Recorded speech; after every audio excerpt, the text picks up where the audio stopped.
Salam hər kəsə. Mən Əli Əhmədov 2020-ci ildə kompüter mühəndisliyi ixtisasını bitirmişəm Azərbaycan Texniki Universitetində və bu sahə üzrə işləmişəm təxminən bir 3 il.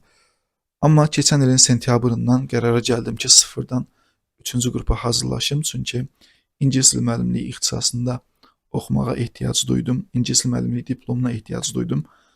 Yəni kompüter mühəndisliyi ixtisasından ingilis dili müəllimliyi ixtisasına keçid eləmişəm və bu keçidim çox insana qəribə gəlir. Çünki çox insan deyir ki, bəs IT ən prestijli sahədir, müəllimlik pisdir, niyə belə bir şey eləmisən, niyə bu qədər əziyyət çəkirsən yenidən? Bu suallara cavab vermək üçün istədim bu videonu çəkim. İstəyirəm həm öz fikrimdəkiləri sizə izah edeyim, həm də ki, özünə ixtisas seçmək istəyən şagirdlərə və yaxud övladı üçün ixtisas seçmək istəyən valideynlərə bəlkə bir kömək eləmiş olaram. İndi bu özüm haqqında çəkdiyim video qarışıq ola bilər, çünki həqiqətən qarışıq yollardan keçmişəm, amma səbirli olub axıra qədər baxsaz, demək istədiklərimi başa düşə biləcəksiniz. Yəni video bir damcı uzun ola bilər, ona görə çayınızı, kofenizi istəyirsiniz, hazır eləyin, mən də başlayım danışmağa. İcazənizlə birinci özümü təqdim edeyim. Məni bu kompüter mühəndisliyinə, bir də ingilis dili müəllimliyinə gətirən yollardan danışım sizə. 2000-ci ildə dünyaya gəlmişəm, məktəbə isə 5 yaşımda getmişəm deyə 16 yaşda məktəbi bitirdim. Bu deməkdir ki, hardasa 14-15 yaşımdan özümə bir ixtisas seçməliydim ki, məktəbi bitirib hansı ixtisas üzrə universitetə qəbul olum. İki seçimim var idi. Birincisi, ingilis dilini yaxşı bilirdim, çünki anam ingilis dili müəllimidir, öyrətmişdi mənə bir çox şeyi, güclü bazam var idi. İkincisi isə kompüterdən başım çıxırdı, çünki kompüterimiz var idi və kompüterdə mən o qədər oynamışdım ki, artıq web-sayt proqramlaşdırılması, video montaj, foto montajdan çox ciddi məşğul olurdum. Və ixtisas seçmə qərarına gələndə də ingilis dili üçün 3-cü qrupu seçə bilərdim, amma deyirdilər ki, 3-cü qrupun balı yuxarıdır, 1-ci qrupda amma aşağıdır. Düzdür, riyaziyyatım pis idi, amma buna baxmayaraq 1-ci qrupu seçdim, çünki keçid balı aşağı idi, həm də ki, kompüterdən başım çıxırdı deyə. 2016-cı ildə Azərbaycan Texniki Universitetində kompüter mühəndisliyi ixtisasına daxil oldum. Universitet illərimdə 3D modelləşdirmə, animasiya və proqramlaşdırma ilə məşğul idim. Ekranda gördüyünüz layihələri də elə özüm hazırlamışdım. Sonra fikirləşdim ki, bu 3D modelləşdirmə, dizayn, animasiya və proqramlaşdırmanı bir araya gətirəndə oyun proqramlaşdırılması ortaya çıxır və universitet illərimdə başladım oyun proqramlaşdırılmasını araşdırmağa, oyun motorlarını, dizayn proqramlarını öyrənməyə və universiteti bitirməmişdən artıq mənim əlimdə çoxlu layihələrim var idi, oyun layihələrim. Müxtəlif növ oyunlar indi hamısını ekranda görürsünüz. Amma kompüterdə bu qədər şey öyrənməyə çalışarkən istər-istəməz ingilis dilimdə inkişaf eləyirdi. Çünki mən bu proqramları, proqramlaşdırma dillərini öyrənərkən ingilis dilində videolara baxmalı idim YouTube-da. Yəni o qədər videoya baxmışdım ki, universitetə qəbul olana kimi anam mənə öyrətmişdi, məktəb səviyyəsində olan şeyləri imtahanda yaza bilim deyə. Amma əsl danışığı, əsl dinləməni, əsl necə deyim, ingilis dilinin gündəlik ehtiyaclarını özüm həmin YouTube-da videolara baxmaqla öyrəndim. Həm də oyun yaradılması elə bir sahədir ki, ümumiyyətlə kompüter oyunları elə bir sahədir ki, real həyatı bir növ simulyasiya eləyir deyə, gündəlik həyatda olan bir çox sahələri əhatə edən sözləri, cümlələri və s. kompüter oyunlarını oynayarkən və yaxud onları düzəltməyə çalışarkən öyrəndim elə. Universiteti bitirənə kimi artıq mənim əlimdə çoxlu oyun layihələrim var idi. Mən onları bir neçə Facebook qruplarında paylaşırdım, hansı ki, oyun yaradan insanların öz oyunlarını paylaşması üçün olan xarici qruplar idi. Və bu arada yerli oyun studiyaları ilə tanış olurdum və onlar mənim layihələrimi gördülər, aramızda tanışlıq yarandı. Sonra onlar məni intervyuya cəlb edərək işə götürməyə qərar gəldilər. 2020-ci ildə universitetin 4-cü kursu bitməmiş, mən yerli bir oyun studiyasında kiçik proqramçı vəzifəsində işə qəbul oldum. Təxminən bir ildən biraz artıq işlədim orada və müxtəlif layihələr üzərində işləyən komandanın bir üzvü oldum. Oradan ayrılandan sonra amma dərk elədim ki, yəni oyun yaradılması, ümumiyyətlə proqramlaşdırılma, bu IT əslində mənim üçün çətin imiş. Mənim üçün çətin iş deyəndə, ümumiyyətlə çətin iş, yəni bütün dünyada qəbul olunmuş çətin işlərdən biridir. Yəni daim özün üstündə işləməlisən. Yəni səhərdən axşama kimi öz tapşırıqlarını çatdıra bilərsən, amma gecə də qalıb yeni bir şeylər öyrənməlisən həmişə. Yəni mənim üçün yorucu gəldi. Çünki mən öz layihələrim üçün, özüm üçün proyektlər düzəldəndə daha həvəsli idim, amma IT sahəsində, proqramlaşdırma sahəsində real bir iş mühitinin həqiqətən çətin olduğunun şahidi oldum. Düzdür, özümün də təcrübəm və yaxud yaşım çox deyildi onda, amma yenə də bunun şahidi oldum. Bu iş mühiti qalsın öz yerində, keçin videonun növbəti hissəsinə ingilis dili müəllimliyi ilə necə tanış oldum. Mən 4-cü kursun axırında bu işə girər-girməz magistrə də daxil olmuşdum. Əslində magistrə daxil olub-olmamağım haqqında tərəddüdlü idim. Magistr imtahanına belə heç hazırlaşmadan elə belə girmişdim. Amma bu işə daxil olandan sonra magistrdə qalıb oxumağı fikirləşdim. Keçid balını bir damcı keçən bir bal toplamışdım, çünki heç hazırlaşmamışdım və bu balla da MBA proqramlarına daxil oldum. Elə bil ki 2020-dən 2020-yə kimi Azərbaycan Dövlət Neft və Sənaye Universitetində magistr üçün MBA proqramlarında marketinq ixtisasını oxudum. Həmin bu 2 ilin böyük bir hissəsinin, 1 ildən artığını həmin o dediyim şirkətdə işləyirdim. Amma oradan ayrılandan sonra bir müddət oldu ki, məndə boşluq yarandı. Universitetə gedib gəlirdim, amma işləməyəndə adam sıxılır axı. Yəni ingilis dili müəllimliyinə necə gəldiyimi başa salıram. Bir istədim ki, bir kompüter proqramı yaradım. Bu proqramdan istifadə etməklə insanlar ingilis dilini öyrənsinlər. Çünki həm ingilis dilini bilirdim, həm proqram yaratmaqdan təcrübəm var idi deyə istədim belə bir proqram yaradım. Proqram yaradasıydım, amma elə oldu ki, sadəcə ekranda gördüyünüz bu kitabı tərtib edəsi oldum.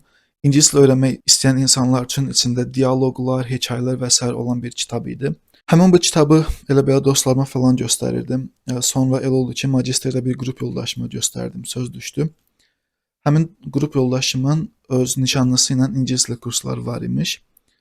Mənim həmin o kitabı düzəltməyə olan həvəsimdən əlavə həm də ingilis dili bacarığımı gördülər. Çünki MBA-də ingilis dili sektoru kimi bir şeydir deyə dərslərimiz ancaq ingilis dilində olurdu və ingilis dilimin yaxşı olduğunu görmüşdü həmin qrup yoldaşım.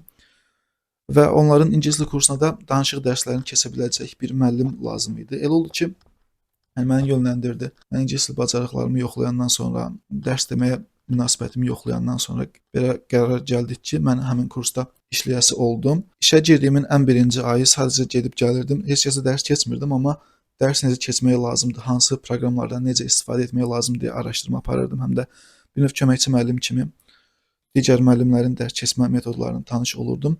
Həmin o bir ay vaxtım keçəndən sonra artıq yavaş-yavaş başladım danışıq dərsi keçməyə və yaxud digər dərsdə köməkçi müəllim kimi tələbələrə və yaxud müəllimlərə kömək etməyə başladım. Amma sizə onu deyim ki, bu ingilis dili kursunda işləməyə başlar-başlamaz gördüm ki, mənim üçün çox rahatdır. Tələbələrlə işləmək, ingilis dili öyrətmək, onlarla conversationlar aparmaq, onlarla müəyyən tapşırıqlar, aktivitelər eləmək həqiqətən çox rahat olmağından əlavə əyləncəli idi. Əvvəlki üstündə işlədiyim layihələrə baxanda, bir də buna baxanda, yəni gördüm həqiqətən mənim üçün çox fərqi var. Heç işlədiyimi hiss etmirdim sanki. Bir söz var, yəni özünə uyğun olan işi tap, ömür boyu bir də heç vaxt işləməyəcəksən. Çünki sənə uyğun olan iş kimi gəlmir də, sənə sadəcə rahat bir şey kimi gəlir. Və mənim üçün elə oldu. Həmin o işimi sevirdim, həmin o işdəki tələbələrlə aram yaxşı idi. Tələbələr də məni yəqin ki, bəyənirdilər dərslərimi.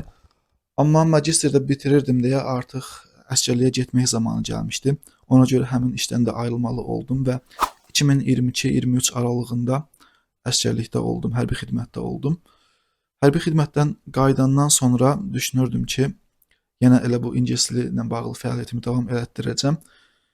Düzdür, IT və kompüter biliklərimi də neyniyəcəyimi bilmirdim. Onlara da biraz heyfim gəlirdi. Elə oldu ki, həm ingilis dilində işləməyə davam edəcəyim, həm də IT biliklərimi tətbiq edə biləcəyim çox gözəl bir fürsət yarandı. Həmin vaxtı Elm və Təhsil Nazirliyinin STEM layihəsində Ağdaş STEM mərkəzində koordinator vəzifəsi üzrə vakansiya var idi. Mən də CV-mi göndərdim, həmin işə uyğun bir neçə müsahibələrdən keçəndən sonra məni qəbul elədilər. Elə bil ki, bütün IT biliklərim, kompüter biliklərim, bir də əvvəlcədən kompüter oyunları yaradarkən qazandığım təcrübələr bu işdə mənə çox kömək oldu. Ağdaş STEM mərkəzində mühəndislik, robototexnika, proqramlaşdırma, dron texnologiyaları və s. üzrə şagirdlərə təlimlər keçirdim, onları müxtəlif məktəblərdən cəlb eləyirdim, araşdırırdım, tapırdım. Şagirdlərlə birlikdə layihələr düzəldirdik, işləyirdik, onlarla müəyyən yarışmalara hazırlaşırdıq. SAF yarışmalarına hazırlaşırdıq ən çox STEM Azərbaycan festivalına. Və burada işləyərkən bir daha şahidi oldum ki, əslində şagirdlərlə işləməyi, nələrsə öyrənməyi, nələrsə öyrətməyi çox sevirəm.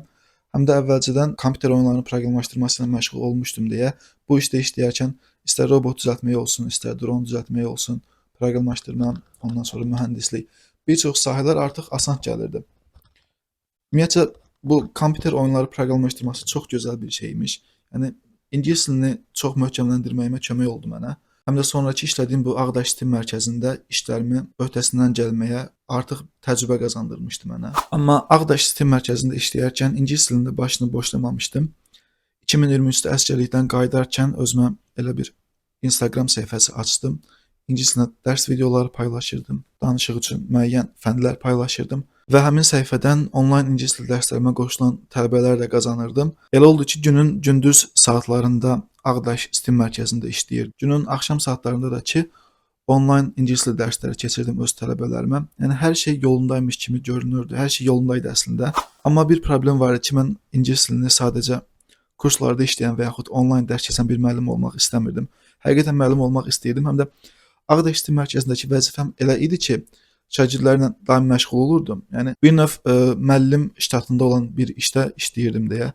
Şagirdlər mənə daim müəllim deyirdi. Yəni öz ixtisasımın əslində müəllim olmaması içdən-içə biraz incidirdi məni. Olmaq istəyirdim, değildim, amma eyni zamanda şagirdlərin də mənə müəllim deməsi biraz qəribə gəlirdi. Qərar gəldim ki, 2024-ün sentyabrında sadəcə kurslarda işləməklə, sadəcə onlayn müəllim olmaq yetməz. Sıfırdan 3-cü qrupa hazırlaşdım ingilis dili müəllimi olmaq üçün. Bir neçə səbəbləri var. Həqiqətən mən düşündüm ki, gələcək üçün yetməyəcək kurslarda və yaxud onlayn işləmək. İndi onlar haqqında, həmin səbəblər haqqında ayrıca bir video çəkəcəm, amma uzun sözün qısası 2024-ün sentyabr, oktyabrında başladım sıfırdan 3-cü qrupa hazırlaşmağa, ingilis dili müəllimliyi ixtisasına rəsmən qəbul olmaq üçün. 2024-dən 25-ə Ağdaş STEM mərkəzində işlədim, həm də ki, onlayn dərslər keçirdim axşam ingilis dili dərsi. İşləyə-işləyə həm də özüm 3-cü qrup üçün hazırlaşdım. Düzdür, çətin idi, amma elə bir metodlar, elə bir strategiyalar hazırlaşdım ki, həqiqətən universitetə girməyimə kömək oldu. İndi necə hazırlaşdığım barədə ayrıca bir video çəkəcəm, amma yəni uzun sözün qısası bacardım bunu. 9 ayın içində özüm hazırlaşmaqla 420 bal yığdım. İngilis dili müəllimliyi ixtisasına qəbul oldum elə. Düzdür, Mingəçevir Dövlət Universitetini istəyirdim evimə yaxın olmasına görə. Bu il 2025-in qəbul imtahanı çox çətin oldu 3-cü qruplara. Ballar hədsiz dərəcədə qalxdı. Amma yenə də qəbul oldum. Mingəçevir Dövlət Universiteti olmasa da Azərbaycan Dövlət Pedaqoji Universitetinin Şəki filialına qəbul oldum ingilis dili müəllimliyi ixtisası üzrə. İndi bu yenidən oxuduğum universitetdən, verdiyi təhsildən, müəllimlərin tələbələrlə rəftarından, hər şeydən çox razıyam. Yeganə pis səhət odur ki, evimdən uzaq olması, kirayədə qalmalı olmağımdır, amma bu müəllimlik yolunda kirayədə qalmaq verdiyim qurbanlardan sadəcə biridir. Çünki verməli olduğum ən böyük qurban Ağdaş STEM mərkəzində olan vəzifəmdən ayrılmalı olmağım oldu.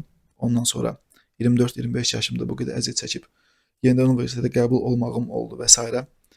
Amma müəllimlik ixtisasını həqiqətən istəyirdim. Amma olsun, peşman deyiləm. Bu 4 il onsuz da insan həyatından gəlib keçəcəkdi. Amma ən azından 4 ilin sonunda biləcəm ki, istədiyim ixtisasa rəsmən sahib olmuşam. Sadəcə kurs müəllimi və yaxud onlayn dərs deyən bir müəllim deyiləm. Yəni rəsmən bir müəlliməm. Videonun bu hissəsinə kimi özüm haqqında, özümün keçdiyim yollar haqqında məlumat verdim. Bəs IT yoxsa ingilis dili müəllimliyi hansı yaxşıdır, hansı pisdir? Mənim özüm üçün ingilis dili, ümumiyyətlə xarici dilləri öyrənmək və yaxud onları öyrətmək çox daha rahatdır. Çünki ingilis dilini uşaqlıqdan bilmişəm və tələbələrlə, şagirdlərlə işləməyə səbrim var, həvəsim var. IT isə o sahəni seçmək istəyənlər nəzərə alsın ki, çətin ixtisasdır. Həm güclü bilikləriniz olmalıdır, həm həvəsiniz olmalıdır, gecə-gündüz işləməlisiniz. Bir yandan da bu süni intellekt çıxıb, düzdür, insanı tamamilə əvəz edə bilməz, amma nəzərə alın ki, işin təkrarlanan və yaxud asan tərəflərini aradan qaldırır deyə yerdə qalan işin yalnız çətin hissələri olacaq və həm də əvvəl məsələn 10 nəfərin gördüyü işi indi nisbətən daha az adam edir deyə iş gərginləşir. Yəni həm də dünyada son illərdə ən çox ixtisarlara gedən sahələrdən biri, işçilərini ixtisar edən sahələrdən biri IT sahəsidir. Düzdür, müəllimlik də heç asan deyil, müəllimlikdə də MİQ imtahanlarını, sertifikasiya imtahanlarını görürük ki, müəllimlərə çətinliklər yaradırlar, amma onsuz da dünyada hər bir iş çətinliyə doğru gedir, çətinlikdəyəmsə. Müəllimlikdə olan çətinlik daha rahat gələcək mənə indi. İndi IT və STEM biliklərimi də kənara qoymaram heç vaxtı.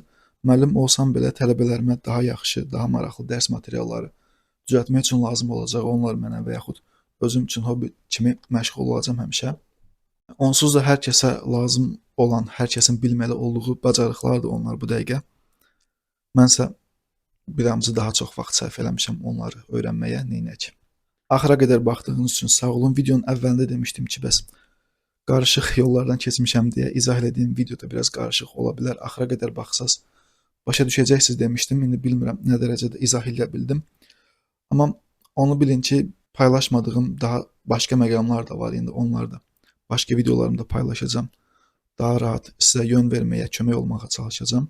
Əgər bu şeylərlə maraqlananlar varsa. Son sözüm isə həm gənclərə, həm də onların valideynlərinə onu demək istəyirəm ki, ixtisas seçərkən yüz ölçüb bir biçmək lazımdır. Düz mən sonunda istədiyim yerdəyəm, amma biraz çox vaxt itirdim. Həm də ona görə yüz ölçüb bir biçmək lazımdır ki, gələcəyi bilmək olmaz. Yəni dünyada hər şeyin daha çətin olacağı bir dönəmə girəsi olsaq, onda adamın yeganə dostu, yeganə çörək mənbəyi yaxşı bacardığı bir ixtisas olacaq. Elə bir ixtisas olacaq ki, elə bir ixtisas olmalı ki, adamın həm ondan başı çıxsın, həm adamın o ixtisasa həvəsi olsun, həm də o ixtisasda indi az-çox pul olsun. Sadəcə belə dükan açacağam, biznes quracağam, biznesmen olacağam, moyka açacağam, moyka patronu olacağam kimi fikirləri daşıyan insanlar var, gənclər var. O vaxtda adam elə şeylər düşünür, amma onlara heç vaxt arxayın olmayın. Yəni onlar ola bilər insana yaxşı qazanc verə bilər, amma əlinizdə yaxşı bacardığınız bir ixtisas olandan sonra məşğul olun onlarla. Yəni vaxtınızı elə fikirlərə sərf eləməyin.